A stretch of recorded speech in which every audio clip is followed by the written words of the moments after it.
Godfather Minute. Godfather Minute. Godfather Minute. Godfather Minute. My name is Alex Robinson. And I'm Andy Robinson. And together we are the Godfather Minute Brothers. Brothers. Yeah, we're brothers, right? I was stepped over, but we're still brothers, right?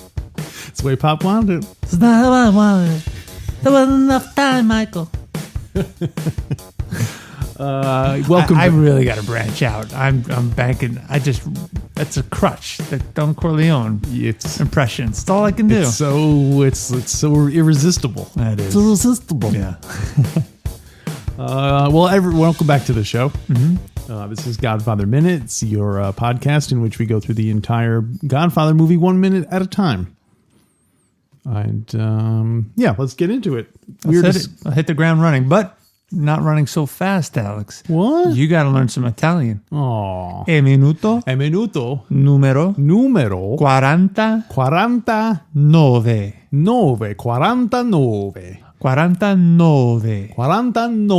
Bene, molto bene. Minuto numero 49. Yeah, you got it. I just got it the last second. Yeah, you got it. Now, for those of you who don't speak fluent Italian like I do, this is minute 49. 49 of The Godfather. Uh-huh. We're getting there. We're getting there fast. What are we, about a quarter, halfway through the movie? Yeah, probably about. Yeah, what is it, about 90 minutes, this thing? So we're a little bit past the halfway point. Yeah, okay.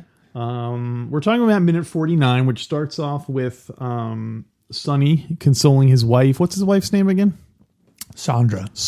Consoling his wife, Sandra, because everyone's all upset about the Don being shot. Yeah. Then Clemenza shows up. Mm-hmm. And go ahead. Well, just summarizing the whole minute. Yeah. Got it. Clemenza shows up and talks to Sonny, and then it ends with Sonny telling his wife that he's going to get some protection for the house. Yeah. And nice summary. Thank you. Yeah. The first thing I noticed was the awesome wallpaper that's in Sonny's house. That kind of wallpaper is not really in style now, is it? Yeah, I think people just paint. Yeah. Right? I'm guessing it'll come back into style eventually. You think so? Yeah, I think these things just kind of...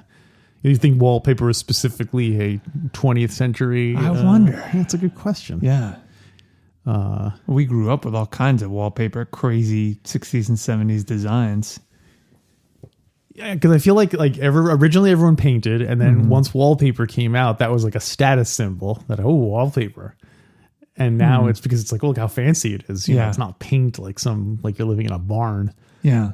But now I feel like it's turned the other way, or wallpaper is seen as like cheap and like old fashioned. And yeah. Well, I also wonder if having wallpaper now is out of fashion because there's a trend to make things more simple, simple looking, streamlined. Less is more. Whereas wallpaper, it's so busy. You have all these patterns that just call your eye. Mm-hmm.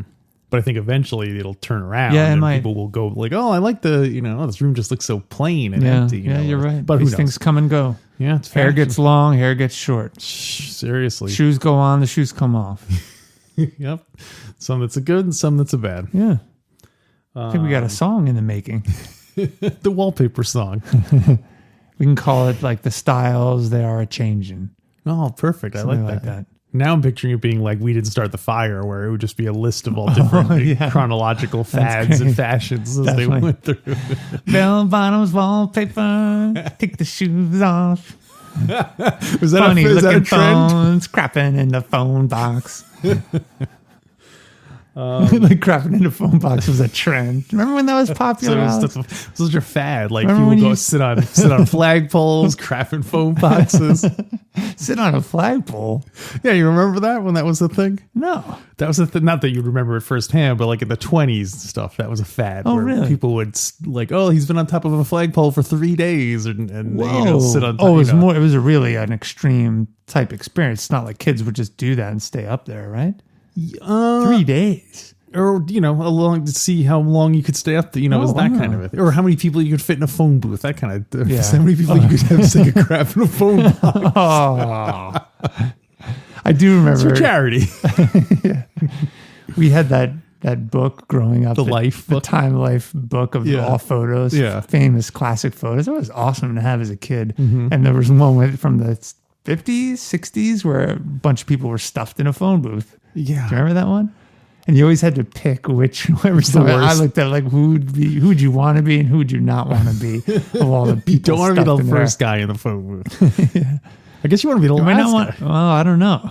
Then you're just kind of like crammed in there. Right, but last one in, first one out. Oh, that's true. I think it's the old Actually, I wouldn't want parking lot. I wouldn't want to have to be the one making the call. Oh boy. If you call and you're like, "Hey, can I speak to Joe?" and you're like, "Oh, he's the one totally on the other side of the phone." No, hold on. Everybody got to get out. We got to reorganize. So Joe's by the receiver. So there's a loud crashing noise at the. It's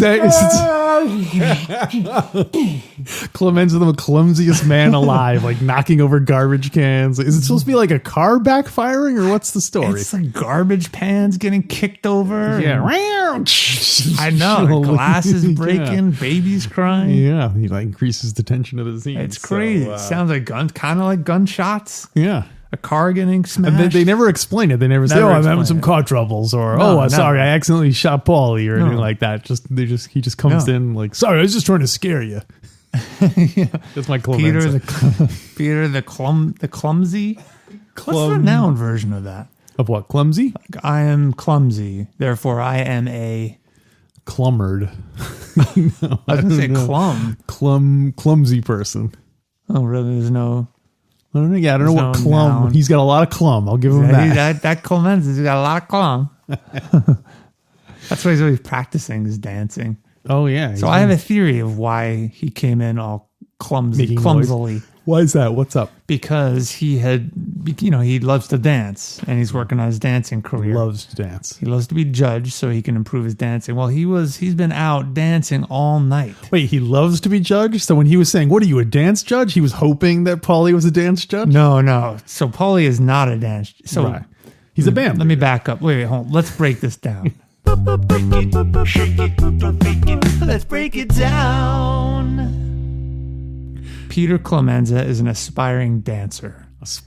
He loves to dance. Like aspiring professional dancer. Correct. He loves to dance. Mm-hmm. He loves to be judged but only by official dance judges. Uh-huh. In the opening wedding scene, he gets mad at Paulie because Paulie is pretending to be a judge.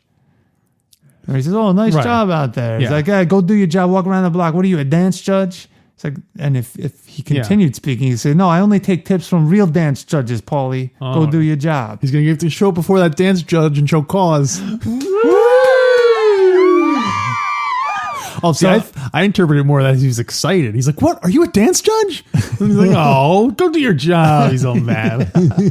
Go do your job and judge my dancing. I've had 4 years of tap, 3 years of jazz. I'm getting into this new hip hop breakdancing thing, but I invented this new thing called hip hopping, and he's like moonwalks. Everyone's like, "What? Yeah. That's crazy. It'll never catch on." Oh, that's great. He moonwalks. A moonwalking Peter Clemenza. That's actually why the actor who played Peter Clemenza did not want to be in Godfather 2. He insisted that they write a dancing role for him in that. He wanted to make it more like a musical where he danced and sang some numbers. And they said, "We can't do this. This is a serious drama." He's like, I'm out then. Now, was that because the actor also enjoyed dancing, or was it because he was so committed to the character that he was like, unless there's a dance scene in this movie, like I have to respect my character? I think I said yes to the former, but I think it's better at the latter. Or did he become a dancer because he was like studying for the role of Clemenza and he really got into it and like got into the whole... No, I think the actor hated dancing. Oh, wow. But he knew that Peter Clemenza, the character, really enjoyed dancing. Yeah, all right, I'll go with that. Yeah. So that's my theory, is that he was dancing all night, and so his legs were very weak. They were weak. So he came just stumbling in. He was all, what is it, weak-kneed? Wobble So was he leg? knocking stuff over? Yeah, he was trying to come in quietly, but he just knocked all the stuff over because he didn't have good balance. Sore. Yeah. He didn't have good balance. Yeah. So he's just not. He wasn't like shooting his gun. He saves the balance for last. 5, 6, 7, 8. That's Frank Fantasia would be a great dance teacher, a great not dance judge, but a teacher. Yeah. Remember, he's already a musician. He goes and tries to tell the musicians how to do their job. Oh, that's true. No, Come on, you Yeah. gotta step it up. Dun, dun, dun, dun, dun, dun. That was his dance group, Frankie and the Five Angels. Yeah. That's how he got. That's how he got. It's like a doo-wop group. It is. Yeah, it's a singing group. Well, you can imagine the lovely singing voice of Frankie Five Angels. You smell that? What is it? I smell some bonus content. Whoa! Frankie and the Five Angels. We can write their first few songs, or at least lyrically, Yeah. conceptually. All right, I was gonna start saying stuff, but we should still save it for the bonus Save content. it. Yeah, Frank, so. that's a great name, Frankie and the Five Angels. I tell you what, listeners, if you want to hear this, you can sign up now, and that way you'll be able to hear it. You'll just be able to segue right into it. Go to godfatherminute.com/support, book a show, and you get extra stuff. And this time we get to talk about the dulcet singing tones of Franklin Franklin Pentangeli. There's so much to talk about that. All I'm gonna say is haircuts. Maybe we can make it like a whole battle of the bands, all the different. So much we can go. all right. Let's get back to minute 49 until then. So while all that noise is going on, Sonny goes over to the little table to get his gun. Yeah. And I like the commitment to it, because he like almost knocks the lamp off the table, because he's like, when he moves the table, it starts rocking, and then his shoulder hits the lamp, and I was like, oh, I wonder if A, was it intentional, and B, if the lamp had fallen over, would they've just called cut, or would they have stayed in character? And now you look at me, you made me do, and or maybe just shove the whole lamp off. Yeah, exactly. Just kept going with it. Yeah, that's great. Yeah. Can we talk about the gun? Sure, but then later on we have to talk about the cannoli too. in 7 minutes. Yeah. So this gun. So Yes. So this is, I think, a living room. Uh-huh. Because he walks from the kitchen to the living room. Yeah, right? or a little sitting area. Yeah. And so he's got a gun in this little desk drawer. Uh-huh. Is that normal for Sonny? For Americans, yes. For all for who is this typical? And does he have guns in every room? I'm gonna say maybe definitely a gun in their bedroom. Mm-hmm. And I'm not talking about Sonny's gun. I'm talking about his. Lucy. And there's probably one upstairs and one downstairs. Oh, hey, Lucy. Is that what you mean? That's still. Oh, okay. Yeah, no. There's one in the little side table, and then there's one in the upstairs in their bedroom. Okay. And there's probably one in like the toilet tank in the upstairs bathroom, if there is an upstairs bathroom. That's perfect. Why? It's because he's got an old-fashioned tank where he can take the gun inside the tank, and you pull the chain. Everyone minds their own business. Was that supposed to be Tessio? That was supposed to be Tessio. It's perfect. Is that better? It's definitely more like, Bonnie, it's perfect. You start each one. That ruins all my arrangements. Tessio, you're out of character again. Come on, you're speaking like people talked in the 40s. Got to be yourself. We should, next time we sit down and watch Godfather, every time like one of the other characters says a line, we're going to really just repeat everything they say. Yes. Minuto numero. That ruins all my arrangements. So that by the end we will totally have everybody down. There are a few characters we really got to focus on. I feel like Tom Hagen. Oh, that's a hard one to do. It is though. Tessio and Mo Green. I'm gonna say my top ones would be Frankie Five Angels. Oh yeah. Senator Geary. Mm-hmm. And who'd be my other one? It's good that we're focusing on different people. Yeah, that way we can cover everyone. Scene. I would say Johnny Cheech. Fontaine, but he's not in it anymore. Cheech. I'll say Cheech. Yeah.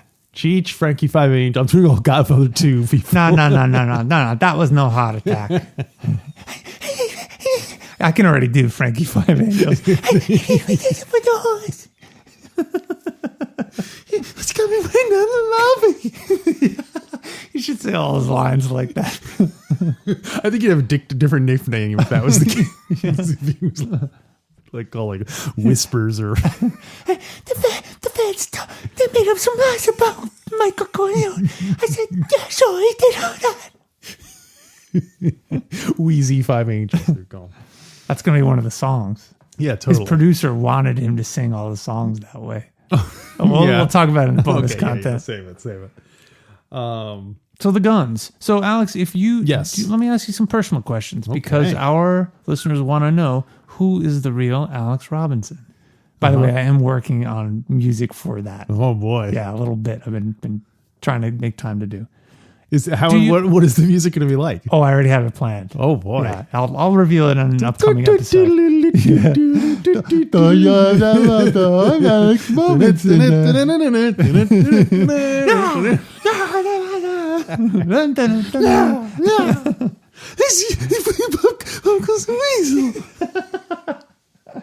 He wrote a theme song about me.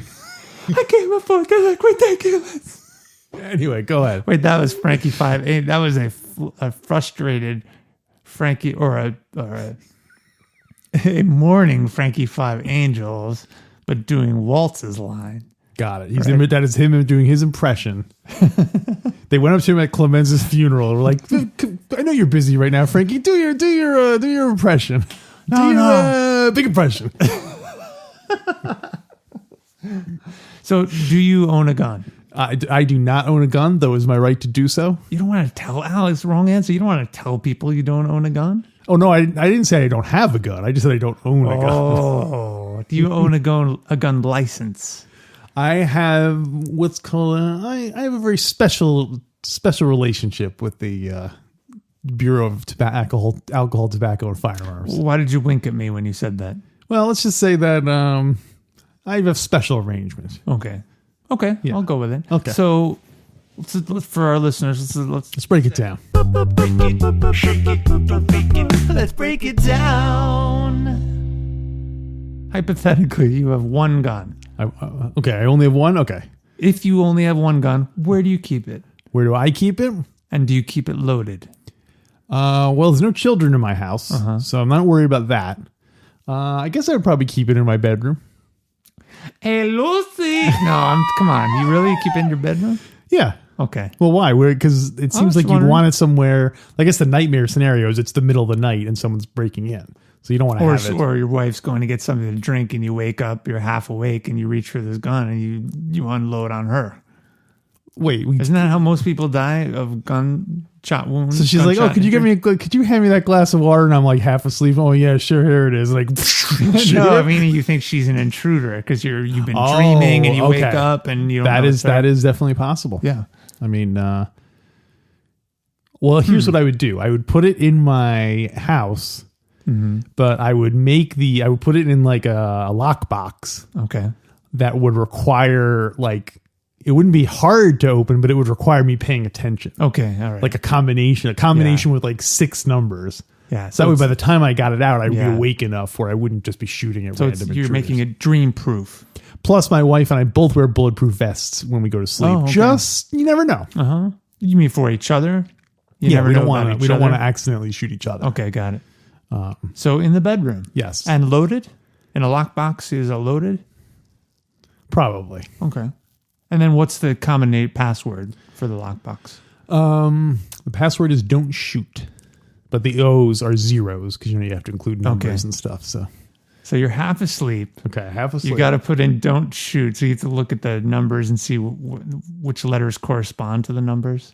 Well, that seems hard to get out if someone's breaking into your house. This is what I would do. I would have every day the combination would change, and I would have a giant phone book size book. What is that I would have to cross-reference different days and what day of the week it is, and then that would determine that's how I would know what the combination was for that day, and then I would open it up. Then I would have to open the separate safe that the bullets were in, and I take that one out, and cipher. Oh, gosh, you need a little cipher. I need a it's that machine they had in World War II. You need to be a Mensa member to access your own gun. So the robbers would know that would be foolish to. If I'm that confident that Yeah. I could take 10 minutes to get my gun out, they know he must be Yeah. a certified bad butt.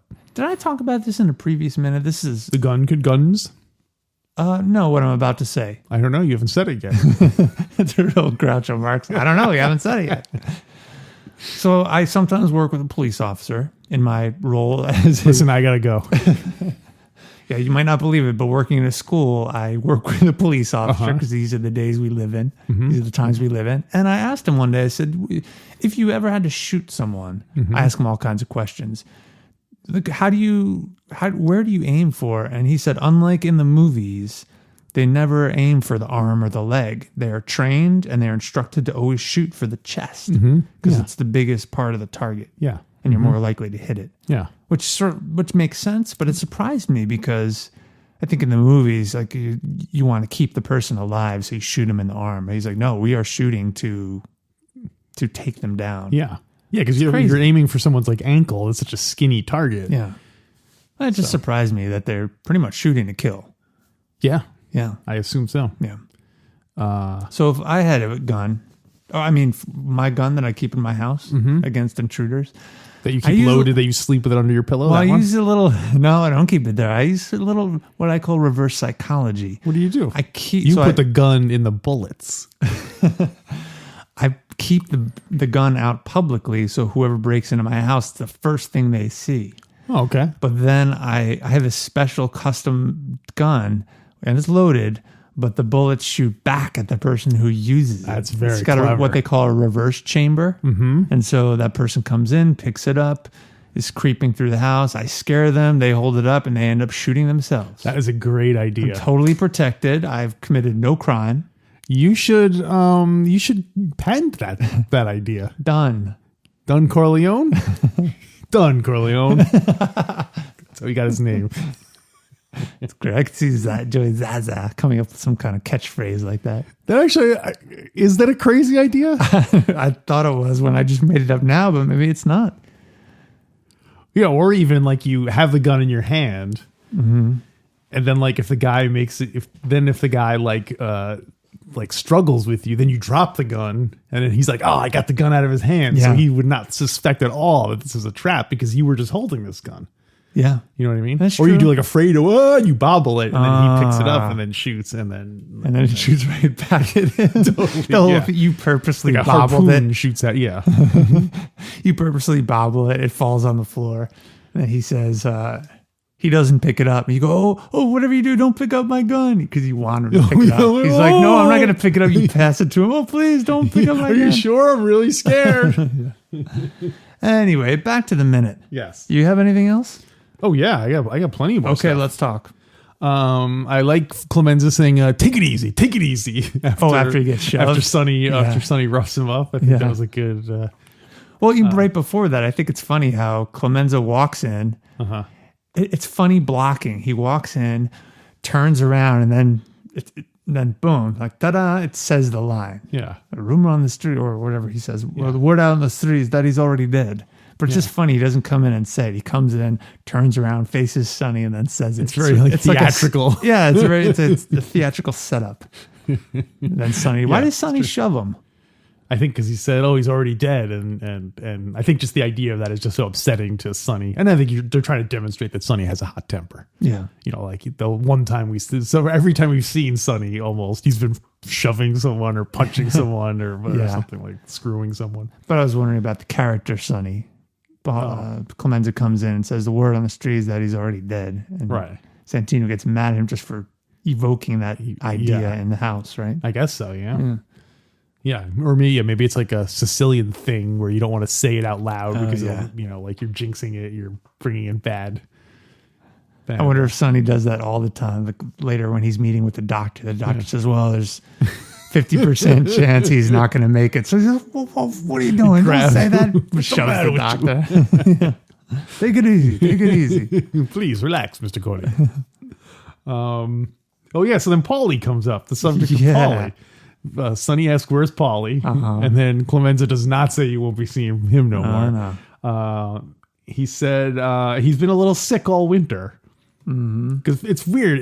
Within the space of like a second, he totally throws, he totally covers his own ass. Because first he's like, oh, he's been a little sick all winter, like making it sound like, oh, this has been a problem. Like he's always calling out sick. Yeah. And then he's like, oh, only 3 or 4 times. Like making it sound like he says only 3 or 4 times. Right. Like downplaying how, because I guess you would say, well, if he's been sick that often, why are you still using him? Yeah, because he is one of Clemenza's guys. Right. He's, so now Clemenza's trying to backpedal a little bit. Oh, he's only been sick 3 or 4 times. Yeah. So that's funny. Yeah, he'd been calling sick all winter. How many times has he been sick? Oh, only maybe 3 or 4 times. I mean, yes. 3 or 4 times. And then the follow up. What about Fredo? Yes. Yeah. What does it say? We got it. Well, then Clemenza says, I asked Freddie if he wants me to get a different bodyguard, and he said no. Right. It's so interesting. So not only he's throwing Fredo under the bus, and also it even puts more of the blame on Fredo for this happening. Yeah. Well, and so what I don't understand is Fredo is the one Yes. who makes that decision. If there should be a different bodyguard, it seems odd that Fredo is the one who would decide that. Well, I guess because Fredo's at the office with him and all that stuff. And then remember he says, oh, where's Paulie? And he says, oh, you go that sick, Pop. I don't mind doing it. Like, okay, so Clemenza then said, hey, Fredo, Paulie's out sick. Do you want another bodyguard? Do you want another bodyguard? Yeah, and then Fredo's like, I don't mind doing it. Okay, I guess that or he's like, nah, makes sense. Old man Roth told me he doesn't want any bodyguards nearby. So. Paulie and Barzini called me and they said not to get any replacements. Wait a minute, you talked to Barzini? That was my Fredo talking to your Fredo. Wait a minute, you talked to Barzini? What? Wait, who are you? You can't talk to the real Fredo Corleone like that. Now I got stepped over twice. From Michael and the other Fredo. And now I've been stepped over 3 times because that makes twice and then yours. Dueling Fredos. Dueling Fredos. Oh my god. Oh boy. Yeah, so it is, this whole thing is Fredo's fault from tip to tail. Boy, he doesn't get a bodyguard. He lets his father get shot. He doesn't shoot the guys back. Well, and we were talking about that conspiracy theory last week about if maybe Fredo, I think we were joking around, if Fredo Corleone really did orchestrate this or at a minimum conspire. Now there's a little more evidence that it was Fredo all along. I knew it was you, Fredo. You mean Talia? No, Talia's a pimp. Yeah.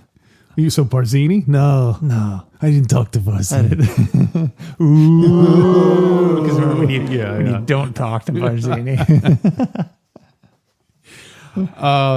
So then he sends Clemenza out to go get Paulie. Paulie. Yeah, let's go get Paulie.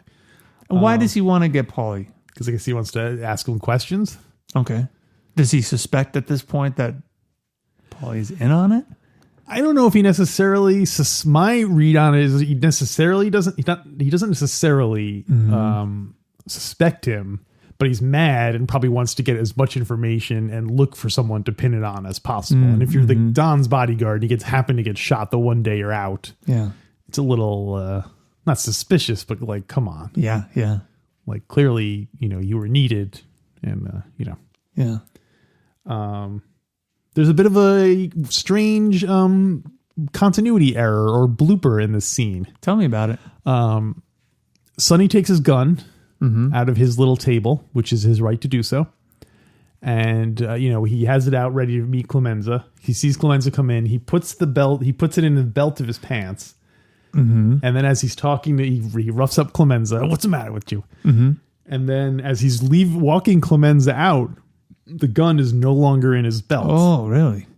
But then you see it later on. He picks it up in his hand again. Oh, wow. So, no, it's back in his belt again afterwards. Okay. And the only thing, so the book, the annotated Godfather screenplay, which pointed this out, thinks that when he put it in his pants and then he was roughing Clemenza up, the gun fell down James Caan's pants. So then they had to reset it when he. But you could definitely see that there's no gun in that. Oh, interesting. I didn't pick up on that. It's odd how people would keep guns in their waist. I was just gonna say that people That's crazy. It, like right near their, especially Sonny with that giant junk he has there. That's like asking for trouble. So, But I guess it was a place, I don't know. It seems almost safer to keep it in your pocket. I can't tell whether it's a thing people really do or whether it's because was it always a thing people did? And then, or is it something people do because they see people in movies do? Oh, it was one of those self-fulfilling prophecies. Yeah, like you see people doing it, between mafia style gangsters and then like modern, urban gangsters. They always shove it in their behind their pants too. Oh, that seems even more dangerous. You think so? I mean, it's not aimed right at your junk, but it's seems like there's more motion back there in your pants. And I don't know about you. I got a lot more motion in the front of my pants than the back. Yeah.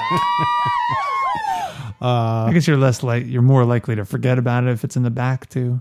I think in the back, it's mostly if you're trying to hide it more because you're like, hey, look, man, I'm wearing a jacket and clearly I'm not wearing a shoulder harness. So it's not tucked into the front of my trousers and so on. But, yeah. So that was the only other thing I had was that James Caan, the first time he saw the complete cut of The Godfather, was appropriately furious. Really? Why? Because he said there was 45 minutes of Sonny material that was cut out of the movie. Wow. Including showing Sonny's, there's a scene where Sonny was talking about his father getting shot and he was getting all teary-eyed and stuff. Because it showed that he was just he didn't want to let himself cry because it's this whole Sicilian macho thing they have going on. I don't remember any of that in the book. There was a scene, I guess, where Sonny sees the Don's chair and doesn't want to sit in the chair and stuff because he's all upset about it. And so James Caan was mad that the more sensitive side of Sonny did not Interesting. make the final cut. Gosh, I don't remember those parts from the book. Interesting. Yeah, I don't know. In hindsight, it's easy to judge and say, of course, they should cut those parts out. It's a perfect movie. Right. You don't want to show the sensitive side of Sonny. Well, and also, you have if you want to. The movie's already 3 hours long. Yeah. You have to, Yeah. And ultimately, Sonny's sensitive side doesn't really impact the story. Yeah. He doesn't make any decisions that, every decision he makes is not being sensitive. Although I guess you could say him wanting to defend his sister is more, but that could go either way. That's both aggressive and sensitive. So call it a draw. I think in a bonus episode, but many weeks, years from now, toward the end of the picture, we should talk about many years if we had to cut 15 minutes out of the movie. Oh, I could answer that question right now. Really? Yeah. Okay, Sicily. do it. Oh, all the Sicily Not scenes. all of it, but I would definitely trim it down a lot. Yeah, walking through the fields. Walking it's through a nice the little fields. break, What? though. It's a nice little break in the... Yeah, but I'm saying if you have to cut 15 minutes. Yeah, that's true. Yeah. What else would you cut? I mean, obviously, you may cut Johnny's song down a little bit. But it's not... Johnny! Considering it's 3 hours, there's not a lot of fat on the movie. No. So... No, there really isn't. Because I could easily see the Sicilian part being like, did you know there was originally going to be a 20-minute scene of him doing it? And he met a woman in Sicily and they got married and all that. No, you're right. That would be such a... You're right. Yeah. Because that also... But they would still have to show some of it. Oh, maybe not. Because the Apollonia marriage, it's kind of insignificant. He comes back and he... has no impact on the story. Exactly. If that had not happened, he still... could have come back and said, "Kay, I want us to be together. I want us to have a family." Yeah. Well, interesting. I mean, maybe I think in Godfather 3 it comes up a little bit. It does, yeah. But doesn't seem like a substantial thing. I don't remember if Kay ever learns that he gets married to Apollonia. I think not. I don't remember. I can't imagine something he would bring up. Yeah. I don't know how else she would know. Yeah. I wonder who did know. Who did he tell about Apollonia? Yeah. Did he tell Tom and... Yeah. Don Corleone? Yeah, I wonder. Yeah, wow. Maybe does the book have anything about Apollonia in it? I don't think I've gotten to that part. Okay. Yeah. That's something to keep Yeah, an ear I've gotten out to the part just after... Oh, I'm about to get to that part because Michael just assassinated McCluskey and murdered Sollozzo. Oh, wow. That's Right? interesting. Right? I mean, gunning down a police captain, I would say, is political. That's a good story. Yeah. You get mixed up in the crooked cop gets mixed up in the rackets. Yeah, they just might like that story. So you think McCluskey was an assassination And Sollozzo was a murder. Or slaying, because it had to do with the mob underworld. Revenge politics. slaying. Revenge slaying, yes. Yeah. So if you, Alex Robinson, had to be either assassinated, murdered, or slayed. Oh, boy. Yeah. Well, I guess... I know this episode's turning a little dark. We're talking about weapons and shooting and death. Well, we had a whole... Last week, all we talked about was pooping in phone booths. So I think that's true. We got to mix it up every Yeah, and now we're and going to talk about Frankie and the Five Angels and the bonus content. That'll lighten things up. Yeah, that will. I'm going to say assassinated. Why? Because at least it implies that there's at least some reason behind me being killed, either because I'm in someone's way or I'm a terrible person who deserves to be assassinated, as opposed to like murdered. That could be anything. Yeah. That could be my Uber driver decides to say, hey, you know what? I'm going to drink this guy out to the field and just kill him for no reason, for a thrill kill. So, murder. What was the other one? Murdered, assassinated, or slain. Slain. Yeah, that's a little indecisive. That's. I'm not sure what that entails. Slain. It makes it Does sound like more you're a dragon violent or something. Yeah, it does sound more violent, no doubt. Yeah. I guess being assassinated, if you were a positive political figure, then your life meant something. You're a martyr. But if you were a negative one, then you got what was coming to you. Yeah, so it's either way, yeah. That would be my choice. And I guess usually assassinations are shootings. Yeah. So it's quick as opposed to like, he was garroted or he was murdered by being starved to death in a bunker under someone's secret bunker or something. Man.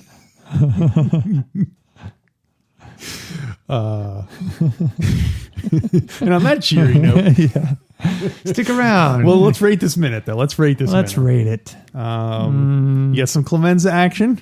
A little Clemenza action, a little Sonny action. A little Sonny, Clemenza. Yeah. And then we didn't talk about how Sonny reassures Sandra. This is a few seconds of it. Saying, I'm going to bring some people to the house. Yeah. So this is the afternoon of the shooting, I'm assuming? The evening of the shooting? I believe it's the evening, yeah. Michael just called. Right. So it's the evening, yeah. Boy, it's... Yeah, because Tom's still being held by the Turk. Yes. That's not more than it. He's not there more. In the next minute, we're going to hear more about that. About the kidnapping? Yeah, we'll see the Turk and Hagen in the next minute. That's got some good minutes coming up. Good stuff coming up. I'm going to say, you see Sonny shove Clement.